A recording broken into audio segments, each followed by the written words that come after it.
Parce que Dieu est vivant. Même dans les Seigneurs, Dieu qui nous a tirés au pays là où nous venons, qui nous a amenés ici, bien dans les Seigneurs, il a un plan merveilleux dans notre vie. Il a dit dans sa parole, je connais les projets que je formais sur vous, les projets de paix et non de malheur. Que tu sois prospère comme prospère l'état de ton âme. Même si ton âme est en paix, bien dans les Seigneurs, tu vas prospérer. La Bible nous dit, garde ton cœur plus que tout. Là où vient le source de ta bénédiction, là où ton cœur est attaché, là où ton trésor est attaché, il faut que ton cœur soit attaché à Christ. À Christ, c'est Christ qui soit ton fondement, c'est Christ lui-même qui soit la source d'eau vive. Quand Jésus-Christ est en toi, bien aimé dans le Seigneur, tu vas jaillir, tu vas produire de l'eau. Quand tu vas donner de l'eau, c'est de l'eau vive, de l'eau qui donne la vie.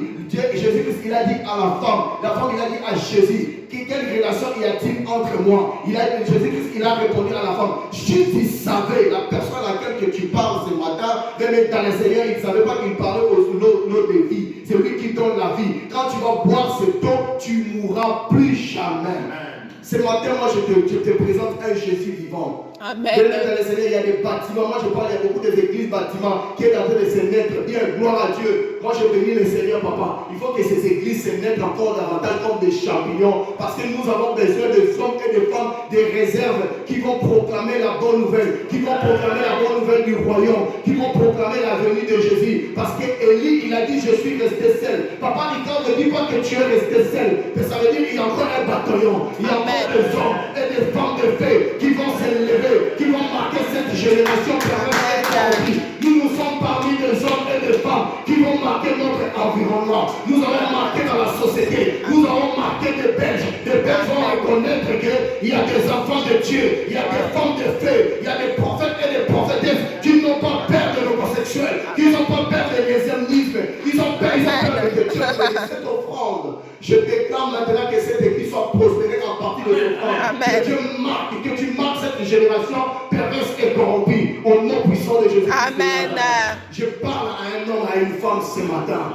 Je suis une bénédiction pour toi. Amen. Ils ont marqué cette génération. Bien dans les Seigneurs, je suis passé à la gare du Mini une fois. Ils ont mis des arcs-en-ciel. Vous passez, non? Vous voyez dans les portes, vous voyez des arcs-en-ciel, des drapeaux de lesbianisme.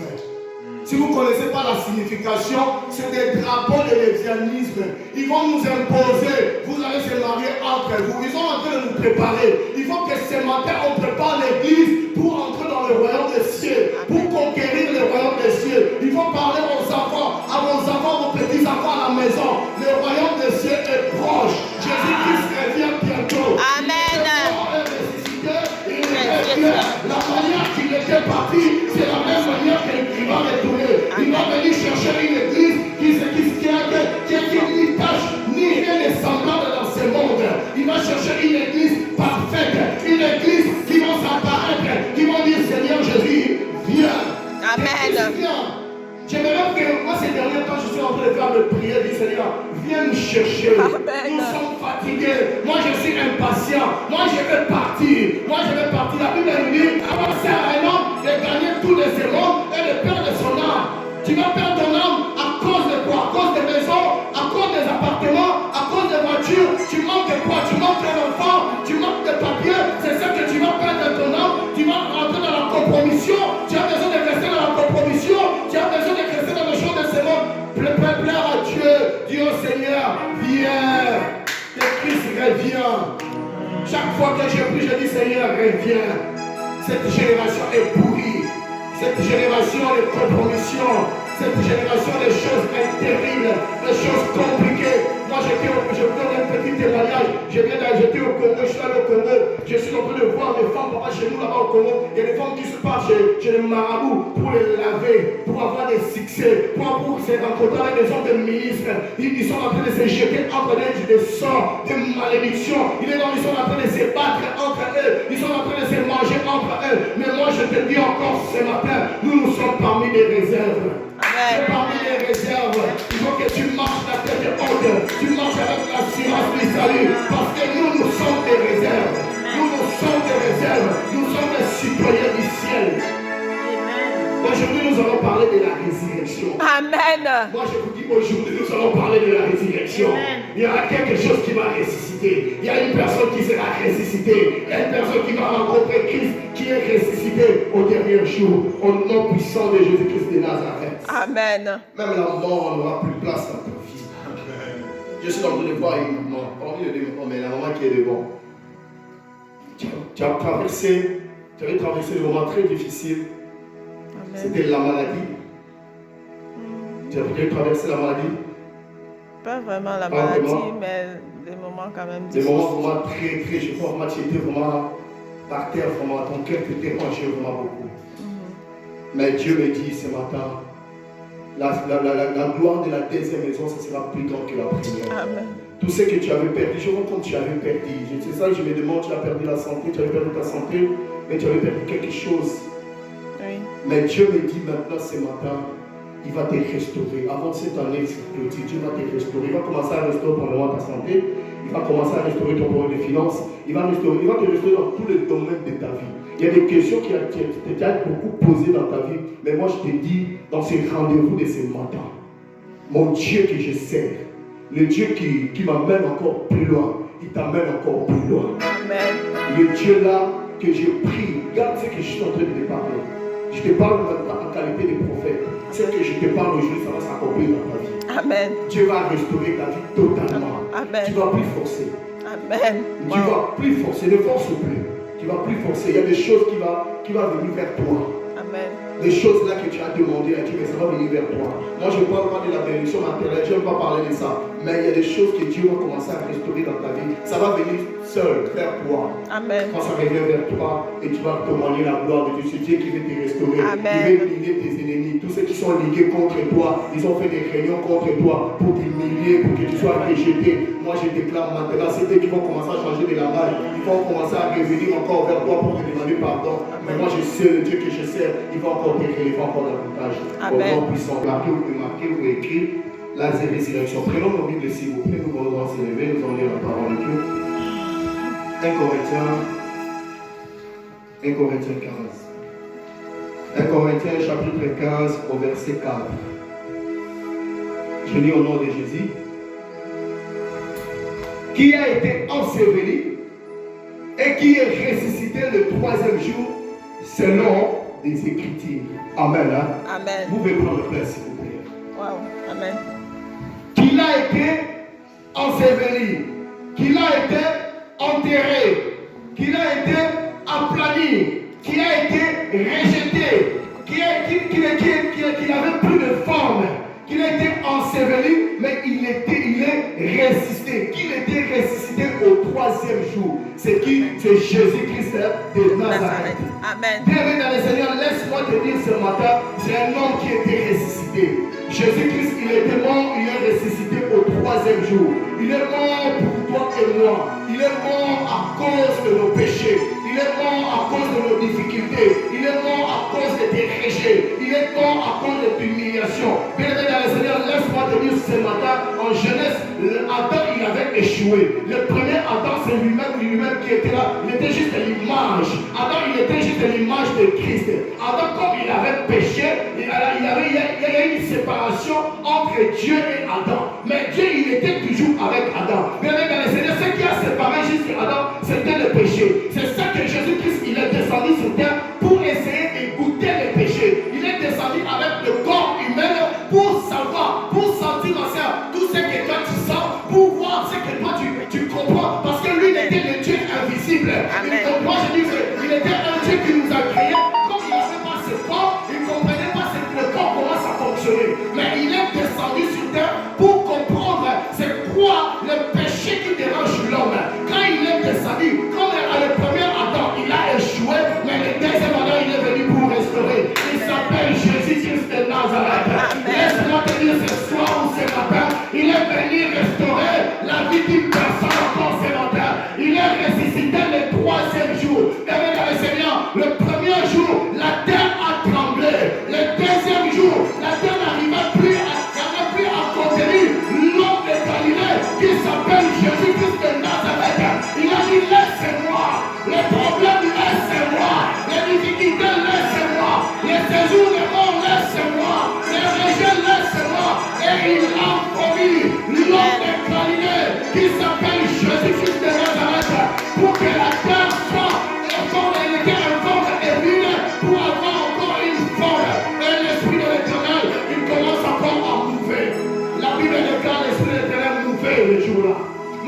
j'aime bien dans le Nouveau Testament, la Bible elle nous dit, il a dit, je ne vous abandonnerai jamais. Je serai avec vous jusqu'à la fin du monde. Il y aura un esprit qui va venir, qui va vous donner la force, qui va vous relever. L'esprit de Jésus-Christ de Nazareth. Vous n'aurez plus honte, vous n'aurez plus peur, vous n'aurez plus peur des choses de ce monde. Tu ne vas plus plaire à personne. Papa Ricardo, il faut marcher dans ce monde, il ne faut pas plaire à personne. Il faut plaire à Dieu. Adam, il voulait plaire à sa femme. Mais Jésus-Christ, il n'a pas voulu de plaire à une femme. Il est venu pour ressusciter. Il va ressusciter ce matin, on va ressusciter. Il y a des choses qui vont ressusciter. Il y a la vie d'une personne qui va ressusciter. Nous allons encore lire Hébreux 6, 1 à 2. Je peux peut-être énumérer quelques points. La définition de la puissance de la résurrection et de la résurrection. La résurrection, c'est la mort physique. Quelqu'un qui est mort physiquement. Tu n'es pas mort spirituellement. C'est juste la résurrection. Je prends en bref définition. Quand on parle de la résurrection, il faut qu'on parle aussi de la mort. Parce qu'il faut que tu meurs. Il faut qu'un grain de bleu meure pour qu'il produise de fruits. Si un grain de bleu ne meurt pas, ne produit pas de fruits. Il faut que tu meurs pour que tu produises de fruits. Bien-aimé dans le Seigneur, laisse-moi te dire encore ce matin. Quand un grain de bleu meurt, Papa Ricardo, il meurt, il n'a pas une forme. Quand il meurt, la graine de bleu, c'est quelque chose qui est rejeté.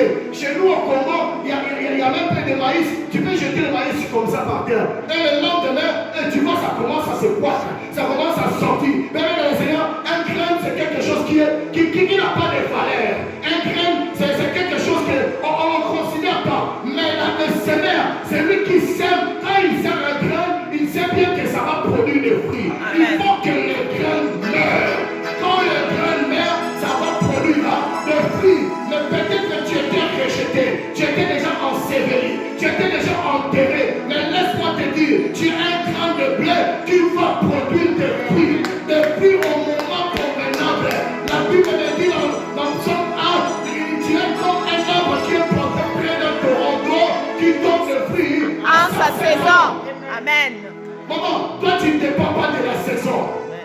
Toi, tu ne dépends pas de la saison. Un enfant de Dieu, c'est quelqu'un qui ne dépend pas de la saison. Ni la saison de pluie, ni la saison hiver ou automne ou été. Tu ne dépends pas de la saison. Toi, tu donnes des fruits au moment convenable. Tu donnes des fruits quand tu veux, au moment où tu veux. Parce que tu es planté près d'un torrent, tu donnes des fruits à sa saison. Tu es planté dans la parole. Notre fondement, c'est la parole. Moi, je suis ma foi et abattu par la parole. Parfois que ça soit posé par la parole.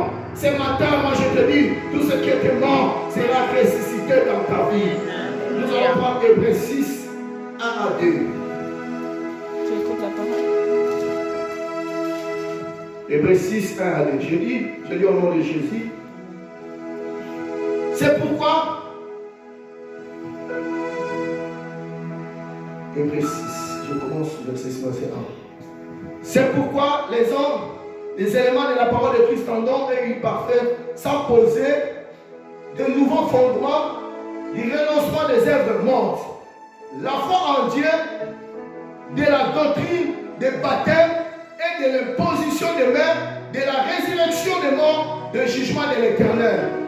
Ce que nous faisons, nous ferons si Dieu le permet, car il est impossible que ces dons ont été une fois éclairés, qui ont goûté des dons célestes, qui ont eu part au Saint-Esprit, qui ont goûté à la bonne parole de Dieu et de la puissance des siècles à venir, et qui sont tombés soit encore renouvelés la sémence et amenés la repentance, puisque crucifié pour leur part, Fils de Dieu, il a imposé l'humilité. Lorsque une terre est abreuvée par la pluie, qui tombe souvent sur elle, qui produit une herbe utile à ceux qui, pour qu'ils les cultivent et ils participent à la bénédiction de Dieu. Amen. Il fallait que la graine tombe sur terre pour que ça produise de fruits. Il faut que tu produis de fruits. Tu vas produire des fruits de dans le Seigneur au moment convenable.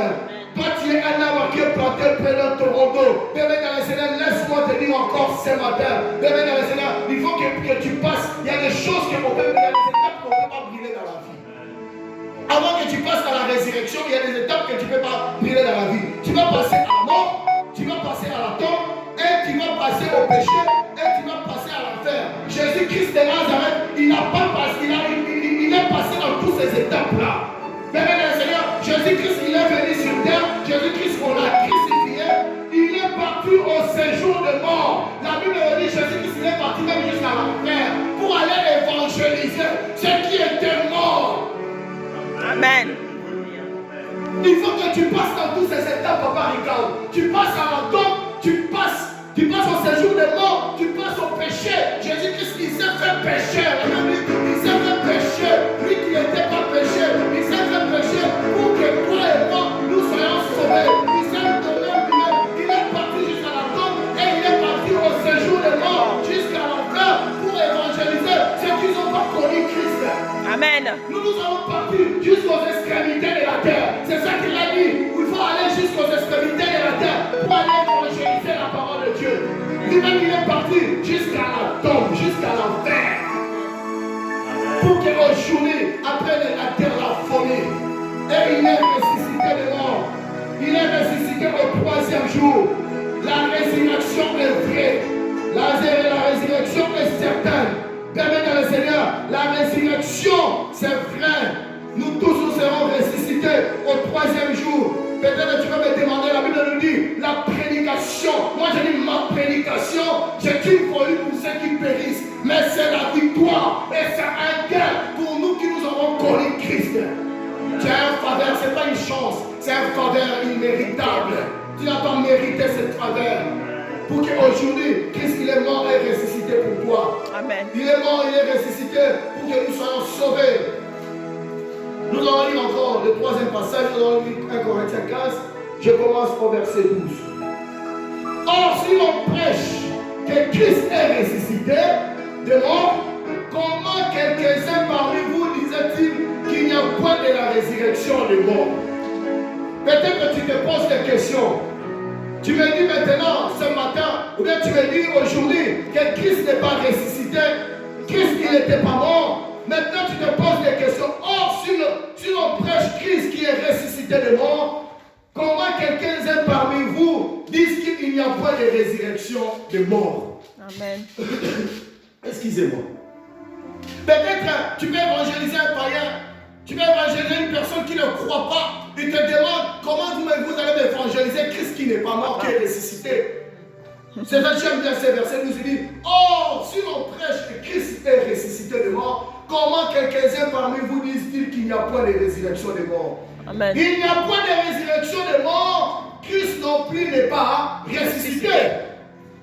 S'il n'y a pas la résurrection des morts, Christ n'est pas ressuscité. Mais moi je sais dans la parole nous dit, il y aura la résurrection. Jésus-Christ, il est la résurrection et la vie. Bien-aimés dans le Seigneur, nous allons aller au ciel. Amen. La résurrection existe.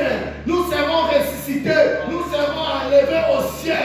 Bien-aimés dans le Seigneur, il y a des hommes de Dieu qui sont partis au ciel. Je sais, Élie, il est monté. Je connais un homme qui est parti. Toi et moi, nous serons ressuscités au dernier jour. Même si tu meurs aujourd'hui, demain tu seras ressuscité. Il faut que le grain de blé meure pour qu'il produise des fruits. Nous allons porter la robe céleste. Amen. Nous allons apporter la gloire de Dieu. Nous serons là en haut, vêtus d'une robe blanche, pour comprendre que Christ nous a sauvés. La manière qu'il est parti, la manière qu'il va revenir. Amen. Dans verset 13, qu'il n'y a pas la résurrection de mort, non plus Christ ne pourrait pas ressusciter. Et si Christ n'est pas ressuscité, notre prédication est vaine. Moi je dis et je le répète, si Christ n'est pas ressuscité, si je ne dois pas ressusciter un jour, si je ne serai pas avec Christ, notre prédication que nous sommes en train de crier, de prêcher partout dans l'internet, de parler de Christ, là Christ n'était pas mort. Si Christ est mort, et nous aussi, nous serons ressuscités. Et si Christ n'est pas ressuscité, notre prédication est vaine. Et votre foi aussi est vaine. La foi que tu es en train de croire en Christ est vaine. Si tu ne crois pas que Christ est ressuscité. Il trouve même que nous sommes de faux témoins à l'égard de Dieu. Peut-être que nous serons de faux témoins, ceux qui nous sont en train de faire ici. Quand nous venons là, nous sommes en train de se réunir, nous sommes en train de faire des blagues ici. Si Christ n'est pas ressuscité, nous serons de faux témoins. Quel témoignage que nous nous donnons? Quel témoignage que nous pouvons parler aujourd'hui que Christ il est ressuscité dans ta vie, dans ton parcours sur terre? Comment tu vas parler que Christ est ressuscité? Moi je parle aux hommes et aux femmes qui croient que Christ est ressuscité. Amen. Parce que les païens ne croient pas. Parce que la prédication que nous prêchons, c'est une folie pour eux qui n'ont pas connu, qui n'ont pas goûté le royaume des cieux, qui n'ont pas goûté les choses célestes. Puisque nous avons témoigné contre Dieu qu'il a ressuscité Christ, tandis qu'il n'aura pas ressuscité si le mort ne ressuscite point. Car si le mort ne ressuscite pas, point, Christ non plus n'est pas ressuscité. Et si Christ n'est pas ressuscité, votre foi est vaine. Vous êtes encore dans vos péchés. Dans la folie. C'est-à-dire que si Christ n'est pas ressuscité, nous sommes encore dans le péché. Si le Christ n'est pas encore ressuscité dans ta vie, bien dans le Seigneur, tu es encore dans ta vie, tu es encore renfermé, tu es encore quelque part, et tu es en train de tourner en rond, peut-être tu es en train de parler de faux témoignages. Et si tu ne crois pas que Christ il est ressuscité, bien dans le Seigneur, tu vas aller chercher des fétiches, tu vas aller chercher le bien matériel, tu vas aller attacher ton cœur dans les choses éphémères, tu vas aller attacher ton cœur à une femme ou à un homme. Si aujourd'hui il y a une déception, il y a un petit rejet et tu es perdu. Amen. Parce que tu n'attaches pas ton cœur à Christ. J'aimerais encore ce matin, tu attaches ton cœur à Christ. Attache ton cœur plus à Christ parce que tu seras ressuscité au dernier jour. Amen.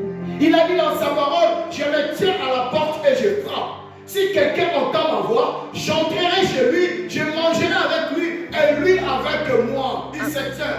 Notre Dieu, il n'est pas comme l'ange là qui vole comme un lion rugissant. Il cherche à qui dévorer. Le diable, lui cherche juste une petite porte. Allez, lui s'introduit directement. Mais notre Dieu, il se tient à la porte et il frappe. Ce matin, je vous informe, il y a un Dieu qui se tient à ta porte et il frappe. Il dit si tu ouvres ta porte, et moi je rentrerai dans ta maison et je mangerai avec vous et vous avec moi. Amen. Le Dieu qui a créé le ciel et la terre, il est ressuscité de mort, c'est Jésus-Christ de Nazareth. Moi, je ne dois pas cesser de proclamer la résurrection et la vie. Je ne cesserai pas de parler de Jésus-Christ de Nazareth. Il est le même hier, aujourd'hui et éternellement. Il n'a pas changé. Il est là pour nous restaurer. Il est là pour nous bénir. Il est là pour nous relever. Bien-aimé dans le Seigneur, toi qui es fatigué, toi qui avais des doutes, toi qui s'est posé des questions, laisse-moi te dire encore ce matin, il y a un homme qui est mort pour toi, c'est Jésus-Christ de Nazareth. C'est là, à cause de ça, tu es là aujourd'hui. Tu es là venu chercher celui qui est ressuscité des morts. C'est Jésus-Christ de Nazareth. Amen. Je dois prendre Acte 24, verset 15. Acte des Apôtres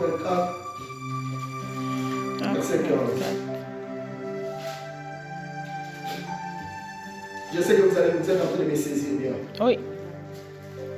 Acte 24, verset 15. Verset 15. Je lis au nom de Jésus.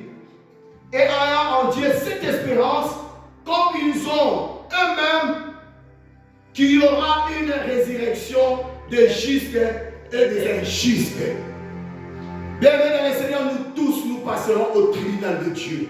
Amen. Nous tous nous passerons devant Dieu. Bien-aimés dans le Seigneur, pour être jugés. Que tu sois païen, que tu sois chrétien. La Bible nous dit le jugement, ça sera pour nous tous. Mais nous qui croyons en Christ, nous savons que notre part est au ciel. Même ta couronne, c'est chaque fois quand moi je prêche, chez nous au Congo, nous avons des quartiers chics, il y a des quartiers reculés aussi. Moi je dis toujours, quand je prêche la parole de Dieu, moi je prêche pour aller au ciel de ma campagne, pour aller au ciel de Gombe, pour aller au ciel d'un bel quartier. Parce que la Bible nous dit, ça sera super là-bas. Tes œuvres vont t'accompagner.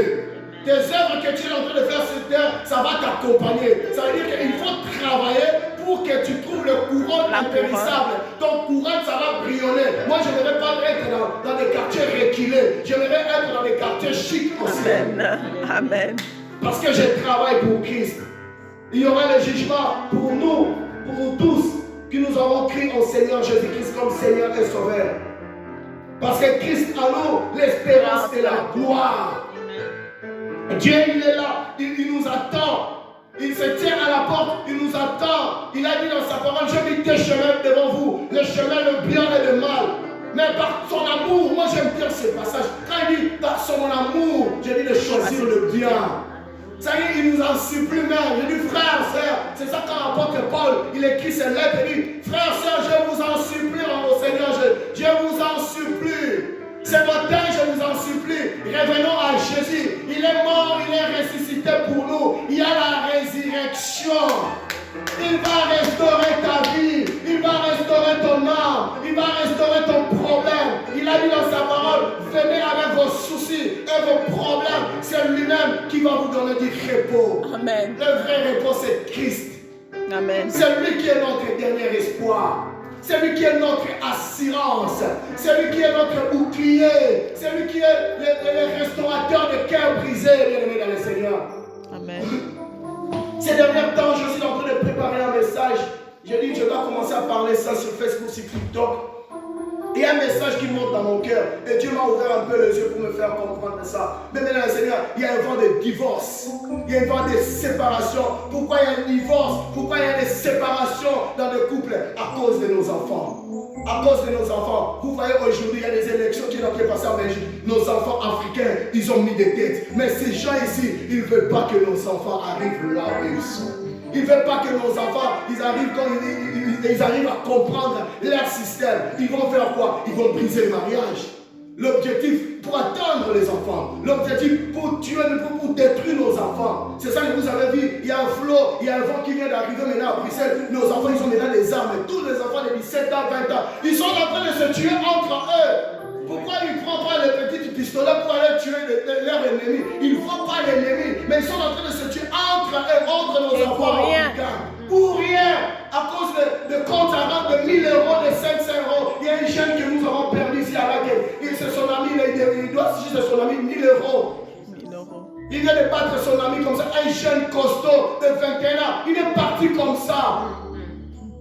C'est ça l'objectif du diable. Le diable, il n'est pas là pour te cibler, maman ou papa. Le diable ne regarde pas toi. Il regarde la génération à venir. C'est notre génération. C'est la génération de nos enfants. Bienvenue dans le Seigneur. Réveillons-nous. Jésus-Christ est ressuscité. Il est ressuscité pour ses enfants. Il est ressuscité pour nos mariages. Il est ressuscité pour nos relations. Amen. Il faut de s'attacher plus en Christ. De s'attacher ta vie en Christ, de donner aux enfants le fondement, le vrai fondement, de l'enseigner la parole de Dieu. Le roc, c'est Christ, c'est lui qui est notre roc. Nous croyons que Jésus-Christ est ressuscité. Amen. Mais ils ont essayé d'étouffer même les témoignages, même les joailliers, les gardiens qui gardaient le tombeau de Christ. Ils ont essayé de le corrompre pour dire qu'il ne faut pas annoncer cette bonne nouvelle. Amen. Ah, bien, dans le Seigneur, il y a des nouvelles et des nouvelles. Ah, il y a des messages et des messages. Et ce matin, moi je viens avec un message du ciel. Je viens avec un message de te dire encore, il est ressuscité. Amen. Ta vie est ressuscitée. Ton âme est ressuscité. Et tout ce qui est à toi est à toi maintenant. Amen. Au nom de Jésus-Christ de Nazareth. Moi je presse Jésus-Christ de Nazareth. C'est lui qui m'a sauvé. C'est lui qui m'a restauré. C'est lui qui m'a relevé. C'est lui qui m'a donné la force de se tenir encore devant vous encore ce matin. Moi je suis un témoignage vivant, comme vous voyez, je suis devant vous. Je suis un témoignage vivant. J'ai traversé des moments très difficiles dans ma vie. J'ai traversé presque la mort, bien aimé dans le Seigneur. Peut-être tu me vois comme ça, là, il est bien habillé, il parle bien, il parle de Christ, bien aimé dans le Seigneur. S'il n'y avait pas Christ, il n'était pas avec moi, je pourrais déjà partir. Mais si Christ est en nous, bien aimé dans le Seigneur, tu ne vas jamais perdre quelque chose. Amen. Parce que tu as la promesse de Dieu. Accroche-toi à la promesse de Dieu. Accroche-toi. Joseph, il pensait que c'était fini pour lui. Quand ses frères, on l'a jeté dans les citernes, et il pensait que c'était fini pour lui. Mais dans le Seigneur, moi je te dis encore ce matin, c'est pas encore fini. Il y a quelque chose qui commence. Tu es en train de traverser les étapes. Tu es en train de traverser la mort. Tu es en train de traverser la tombe. Tu es en train de traverser dans le péché. Tu es en train de traverser l'enfer. Mais moi je te dis encore, encore ce matin, il y a la résurrection. Amen. Il y a la résurrection qui nous attend. Il y a la résurrection de Christ qui nous attend. Il y a la résurrection. Nous allons prendre Apocalypse 20, 11 à 15.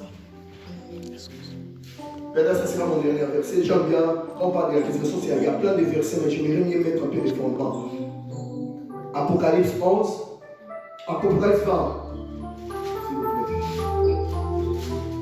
Apocalypse 20, 11 à 15. Je lis au nom de Jésus.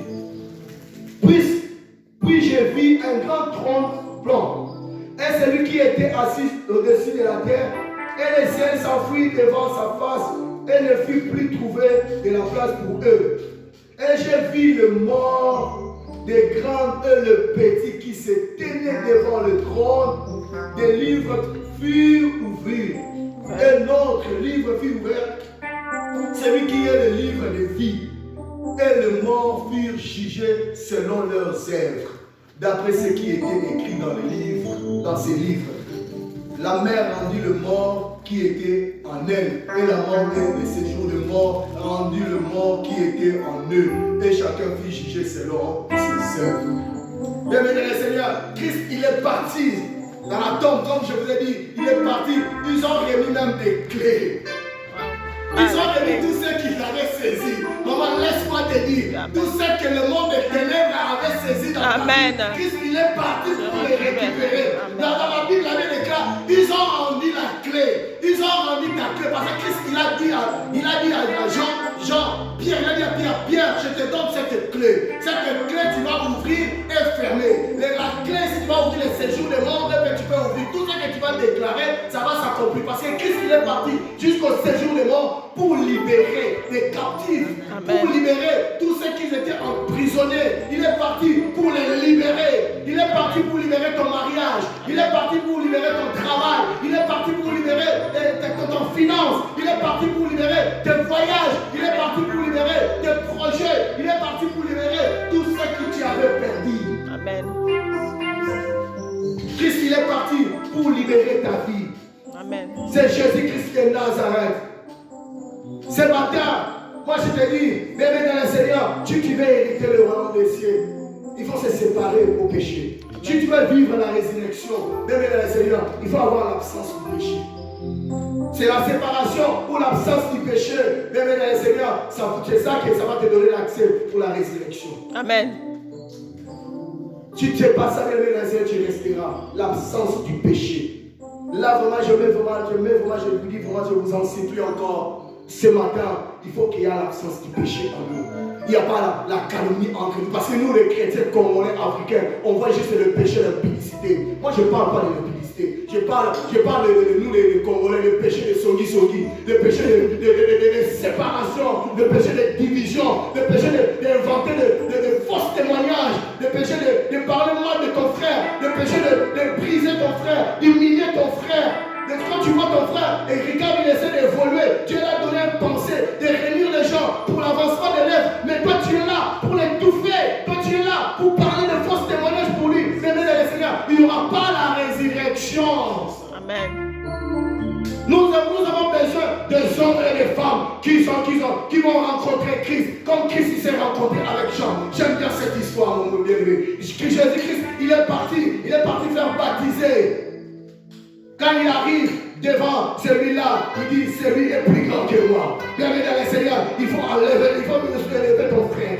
Ah, je dis, Papa Ricardo, il est multisystème, il est parfois prophète, il est parfois évangéliste, il est parfois pasteur. Bienvenue dans le Seigneur, il faut que nous sommes là pour les soutenir.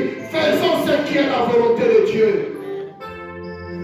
Il y a des rencontres et des rencontres. Il y a des choses qui se passent maintenant entre nous et le Seigneur. Il y a trop de péchés. À cause des péchés, nous n'allons pas voir Dieu. Adam, il avait péché. C'est ça qu'il y a eu une séparation. Mais il y avait encore la communion avec Dieu. Parce qu'il parlait avec Dieu. Amen. La séparation, bien la relation va se couper avec Dieu. Mais la communion reste. Tu peux encore renouveler ta relation avec Dieu. Amen. Tu peux encore le renouveler. Même dans le Seigneur, il est mort et ressuscité pour nous les derniers jours. Laisse-moi encore te dire encore ce matin, bien dans le Seigneur, il y a des rencontres et des rencontres. Je dois finir avec cette illustration et je donne un peu mon témoignage pour vous encourager un petit peu. Amen. Bien dans le Seigneur, Christ il est venu. Christ il est rentré en Jérusalem. Ou bien je dis, il passait, c'était un passage, Christ il allait au temple et il y avait une foule qui venait avec des cercueils, avec un fils unique qui était mort. Christ lui-même lui aussi, il venait de l'autre côté, Papa Ricard, lui aussi il était le fils unique. Il y avait des rencontres de deux fils uniques. Laisse-moi te dire ce matin, il y a des rencontres de deux fils uniques. Mais moi j'aime bien, quand Christ est rentré dans le temple, il était le fils unique. Dans le cortège de Christ, les gens chantaient Hosanna, le Dieu très haut, les ressuscités des morts, les derniers jours. Mais dans l'autre camp, et ils chantaient Hosanna, ainsi il a noté, comment tu es parti, nous avons encore besoin de toi. Oh mon fils unique, nous avons encore besoin de toi. Bien-aimés dans le Seigneur, dans cette rencontre, quand ils ont rencontré Christ, oh bien-aimés dans le Seigneur, le cercueil de fils unique est mort, il était ressuscité. Laisse-moi te dire, il y a des rencontres et des rencontres. Aujourd'hui, il y a des rencontres de fils uniques et de fils uniques. Je me réveille quand je parle au fils unique. Peut-être que tu étais un fils unique qui était mort. Peut-être que tu étais un fils unique qui était désespéré. Tu étais un fils unique qui n'avait plus d'espoir. Tu étais un fils unique, ta famille a dit, c'est fini pour nous. Mais laisse-moi te dire encore ce matin, tu vas rencontrer le fils unique, Jésus-Christ de Nazareth. J'aime bien cet homme qui s'appelle Siméon. Bien-aimé dans le Seigneur, Siméon, il avait cru, il avait toujours la foi. Bien-aimé dans le Seigneur, même l'âge était avancé.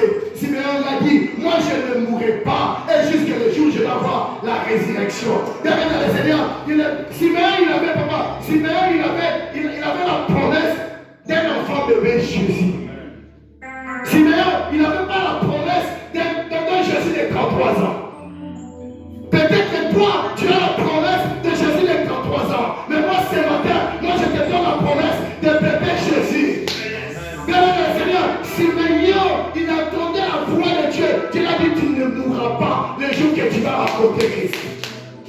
Et Siméon, toujours sur le temple. Siméon, il était toujours là. Il servait Dieu, il était toujours là au temple. Mais le jour que Marie, ils sont venus avec Joseph, avec bébé. Après Siméon, il a dit, donne-moi le bébé. Siméon, il a commencé à glorifier Dieu. Il a dit,